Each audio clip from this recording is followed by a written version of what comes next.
শুভেচ্ছা বাঙালিয়ানার শানহের সংবাদে স্বাগত। চাকমা চাংমা বা চাকমা বাংলাদেশের অন্যতম ব্যবহৃত একটি ভাষা। বিশ্বজুড়ে প্রায় 7 লাখ আর বাংলাদেশে প্রায় 4 লাখের বেশি মানুষ এই ভাষায় কথা বলেন। এই ভাষার নিজস্ব বর্ণমালা আছে। বাংলাদেশের পার্বত্য চট্টগ্রাম এবং ভারতের ত্রিপুরা ও মিজোরাম রাজ্যে এ ভাষা প্রচলিত। বাংলাদেশের ভাষাতাত্ত্বিক বৈচিত্র্যের অন্যতম সম্পদ এই ভাষাটি।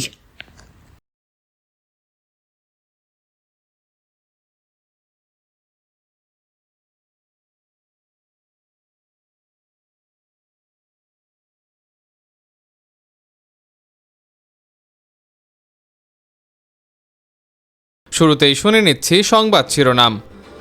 মেয়াদের একেবারে শেষ পর্যায়ে এসে শিক্ষা আইন পাশের তোড়জোড় শুরু করেছে অন্তর্বর্তী সরকার। শিক্ষাবিদদের মতে অংশীজনদের সঙ্গে আলোচনা না করে এমন তাড়াহুড়ো শিক্ষার দীর্ঘমেয়াদী ক্ষতি করবে। এবার অন্যান্য সংবাদের সঙ্গে বিস্তারিত। অন্তর্বর্তী সরকার তার মেয়াদের একেবারে শেষ পর্যায়ে এসে শিক্ষা আইন পাশের তোড়জোড় শুরু করেছে। 12 ফেব্রুয়ারি জাতীয় নির্বাচনকে সামনে রেখে মাত্র 6 দিনের সময় দিয়ে খসড়াটি ওয়েবসাইটে প্রকাশ করা হয়েছে। শিক্ষাবিদরা বলছেন, অংশীজনদের সঙ্গে আলোচনা ও সময় প্রয়োজন ছিল। তা না করে শিক্ষা আইনের ক্ষেত্রে এমন তাড়াহুড়ো আসলে শিক্ষার দীর্ঘমেয়াদী ক্ষতি করবে। 2010 সালের জাতীয় শিক্ষানীতিতে প্রাথমিক শিক্ষাকে 8ম শ্রেণী পর্যন্ত করার কথা থাকলেও এই খসড়ায় তা 5ম শ্রেণীতেই সীমাবদ্ধ রাখা হয়েছে। এটি 1990 সালের আইনেরই পুনরাবৃত্তি, যা শিক্ষা ব্যবস্থাকে পিছিয়ে দেবে বলে আশঙ্কা করা হচ্ছে। মাধ্যমিক স্তরকে 10ম ও উচ্চ মাধ্যমিককে দ্বাদশ শ্রেণী পর্যন্ত রাখা হয়েছে। কওমি মাদ্রাসার মানোন্নয়ন এবং বিশেষ চাহিদাসম্পন্ন শিশুদের জন্য বিশেষ শিক্ষাক্রমের কথা থাকলেও তা বাস্তবায়নের রূপরেখা অস্পষ্ট। আইন কার্যকর হওয়ার 3 থেকে 5 বছরের মধ্যে কোচিং, প্রাইভেট টিউটরিং এবং নোট গাইড বন্ধের ঘোষণা দেওয়া হয়েছে। অথচ 1980 সাল থেকেই দেশে নোট গাইড নিষিদ্ধ। নতুন আইনে এই অবৈধ চর্চাগুলোকে আরও কয়েক বছর বৈধতা দেওয়ার সুযোগ রাখা হয়েছে বলে অভিযোগ উঠেছে। শিক্ষাবিদ রাশেদা কে চৌধুরীর মতে এই খসড়ায় শিক্ষার আগামীর পথরেখা নেই। এমন একটি স্পর্শকাতর বিষয়ে চুলচেরা বিশ্লেষণ ছাড়া আইন পাশ করা কোনোভাবেই গ্রহণযোগ্য নয়।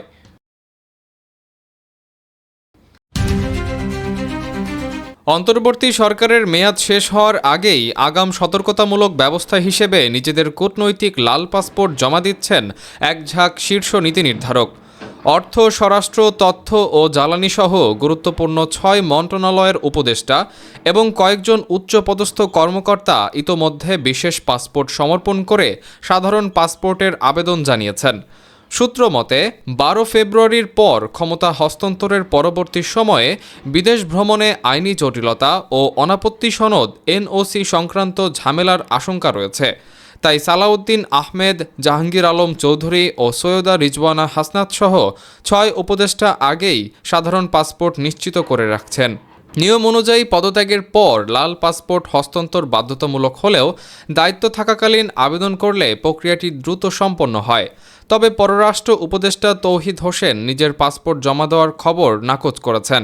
তিনি জানান, সহকর্মীরা হয়তো পরবর্তী ভ্রমণ সহজ করতেই এই পদক্ষেপ নিয়েছেন।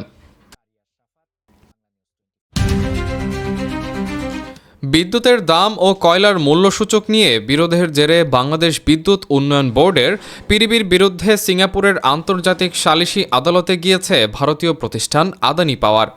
চুক্তির চেয়ে আদানির বিল বেশি হওয়ায় প্রায় $50 কোটি ব্যবধান তৈরি হয়েছে। বাংলাদেশ সরকারও বিষয়টি আইনিভাবে মোকাবেলার সিদ্ধান্ত নিয়েছে।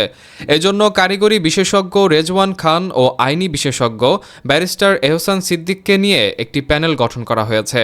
অন্তর্বর্তী সরকারের তদন্ত কমিটির মতে বিতর্কিত এই চুক্তিতে বিদ্যুতের দাম অস্বাভাবিক বেশি ধরা হয়েছে। আইনি লড়াইয়ের পাশাপাশি সরকার চুক্তিটি পুনর্মূল্যায়নের প্রক্রিয়াও শুরু করেছে।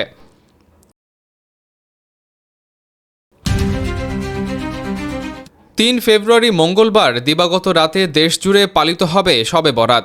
বাঙালির নিজস্ব এই পর্বটি কালের স্রোতে হারিয়ে যেতে বসলেও এখনও এর স্বকীয়তা অটুট।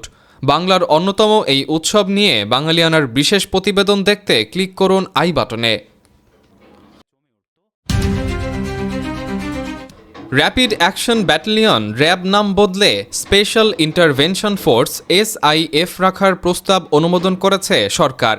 স্বরাষ্ট্র উপদেষ্টা জাহাঙ্গীর আলম চৌধুরী জানান, কাঠামোগত সংস্কারের অংশ হিসেবে এ সিদ্ধান্ত নেওয়া হয়েছে। গ্যাজেট প্রকাশের পর নতুন নাম ও পোশাকে বাহিনীটি কার্যক্রম শুরু করবে। 2004 সালে গঠিত হওয়া এই বাহিনী 22 বছর পর নতুন পরিচয় পাচ্ছে।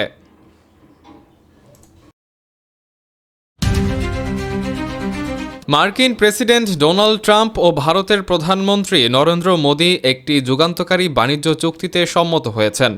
ট্রুথ সোশ্যালে ট্রাম্প জানান, চুক্তি অনুযায়ী ভারত রাশিয়া থেকে তেল কেনা বন্ধ করবে এবং বিনিময়ে যুক্তরাষ্ট্র ভারতীয় পণ্যের ওপর শুল্ক 25% থেকে কমিয়ে 18% করবে।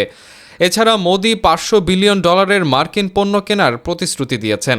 সম্প্রতি EU ভারত মুক্ত বাণিজ্য চুক্তির পরপরই এই ঘোষণা এলো। মোদি এই চুক্তিতে সন্তোষ প্রকাশ করলেও মার্কিন আমদানিকারকদের একটি অংশ আগের তুলনায় উচ্চ শুল্ক হারের সমালোচনা করেছে। তবে এই ঘোষণার পর মার্কিন শেয়ার বাজারে ইতিবাচক প্রভাব দেখা গেছে।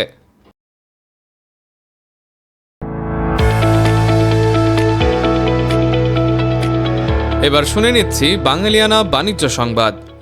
চট্টগ্রাম বন্দরে টানা কর্মবিরতির ফলে স্থবির হয়ে পড়েছে আমদানি রপ্তানি কার্যক্রম। বেসরকারি ডিপোগুলোতে 8,900 রপ্তানি কন্টেইনার আটকা পড়েছে এবং পণ্য খালাস কমেছে 70%। এর প্রভাবে চট্টগ্রাম কাস্টমস হাউসে গত 3 দিনে রাজস্ব আয় কমেছে প্রায় 150 কোটি টাকা। সামনে নির্বাচন ও রমজান থাকলেও ডিপি ওয়ার্ল্ডের সঙ্গে চুক্তি বাতিলের দাবিতে 3 ফেব্রুয়ারি থেকে 24 ঘন্টার সর্বাত্মক কর্মবিরতি ঘোষণা করেছে বন্দর রক্ষা সংগ্রাম পরিষদ। যে কারণে জেটি ও বহির্নোঙরে 98টি জাহাজ খালাসের অপেক্ষায় থাকায় তীব্র জাহাজ জটের আশঙ্কা করা হচ্ছে। ব্যবসায়ীরা সতর্ক করেছেন যে এই অবস্থার দ্রুত সমাধান না হলে তৈরি পোশাক খাতসহ দেশের সামগ্রিক অর্থনীতি অপূরণীয় ক্ষতির মুখে পড়বে।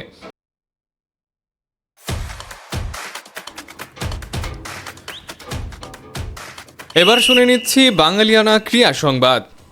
2026 টি-20 বিশ্বকাপে ভারতের বিপক্ষে পাকিস্তানের ম্যাচ বর্জন নিয়ে উত্তপ্ত বিশ্ব ক্রিকেট।